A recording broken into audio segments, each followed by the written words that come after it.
Hey guys, I'm Nathan from Arms and Armor. Today, I want to show you a couple of 1,000-year-old Seaxs from the Oakeshott Institute Collection and a couple of custom reproductions we've made based on these. Stay tuned. All right, so the Seax, S-E-A-X, is a tool and weapon of the Germanic peoples of the migration period, right? So early medieval, right? Post-collapse of Rome up through the early medieval period. And this here is one. These things come in multiple forms. This one is probably Anglo-Saxon. It's what we'd call a type 1 Seax, which means that the point is kind of a spear point that's roughly in line with the center of the blade. This side, that looks like a fuller. It's not. That is from a preservation attempt during the 20th century. You can see how long the tang is on this Seax. So the blade is about 12.5 inches long, and the tang is about 10 inches long. So the tangs and the handles are almost always at least half the length of the blade, but often more like 3/4 the length of the blade, giving them kind of an odd proportion to modern eyes. We're used to seeing a short handle on a long blade, and these are very different. So this is probably 9th or 10th century. You can see that it's a very thick blade all the way down toward the point. It's about 1/4 inch thick. You can see that the tang tapers out here as it moves out to the distal end of the piece. This is shiny because someone lacquered it at some point. This is from the collection of Oakeshott, and it now resides at the Oakeshott Institute. I'm going to show you another example.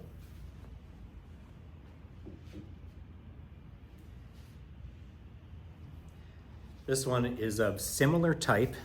Really, the size is almost the same, but this one actually has remnant wood on the grip here.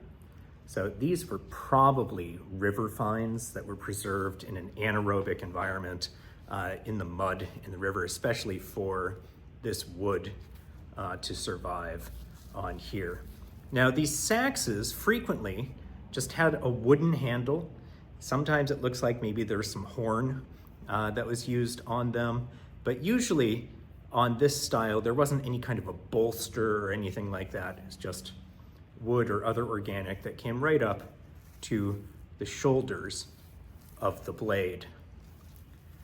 I'm going to show you our reproductions of these that I'm making for an event called Vikingfest in Minnesota that Arms and Armor and the Oakeshott Institute are participating in. That's coming up this weekend and next.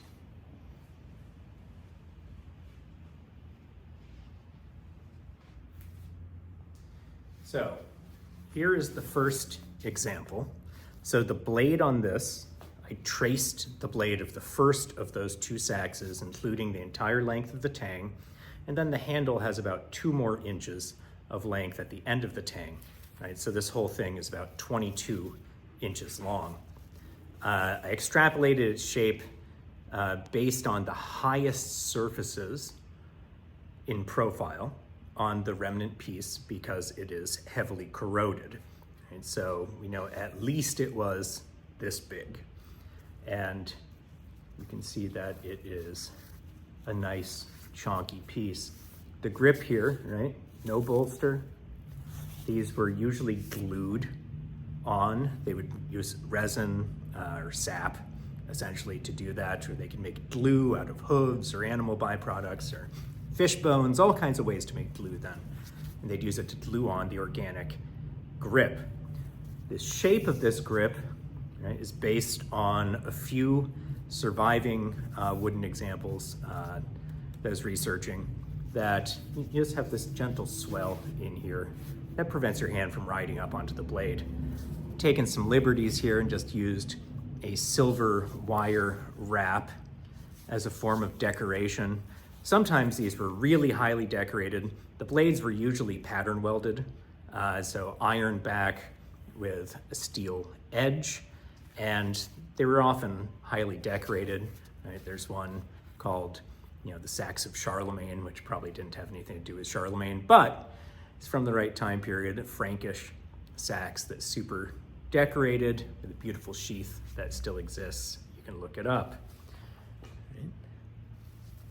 These things are pretty awesome. Like, they want to move, they want to cut. They are clearly, I think when you hold one like this, a fighting weapon.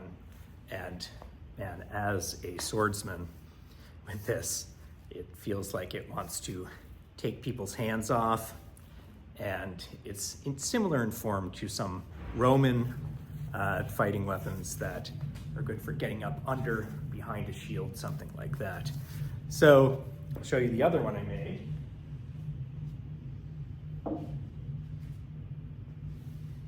This one here, based on the second Saxs blade profile.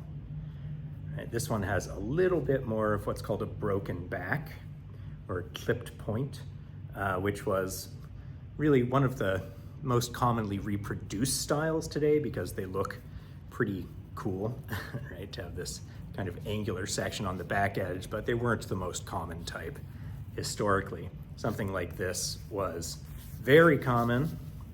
Just a nice piece of spalted maple on there for this one.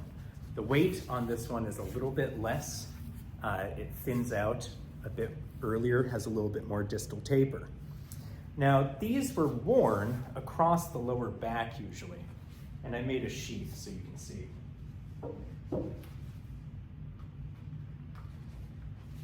So the sharp edge usually pointed up, and I just used some silver plate decoration on here with copper rings, and it would be suspended from these rings across your lower back so you could reach it and draw it.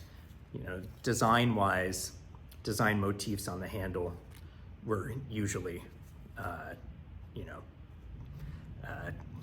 similar to the motifs that were on the sheath. So I figured using the silver on here and the silver plate on here would look nice. Also, this grip is made of ebonized ash, and ash was an important wood for the Vikings, so I figured probably for the Saxons too. Why not? Anyhow, if you're in Minnesota or thereabouts, come to Vikingfest at the Dakota County Fairgrounds the first 2 weekends in October 2025. We'll see how it goes. Arms and Armor will be there. These Saxs will be on sale, and the Oakeshott Institute will have some of our antiquities on display. Should be a really cool event. There's a link below. Thank you.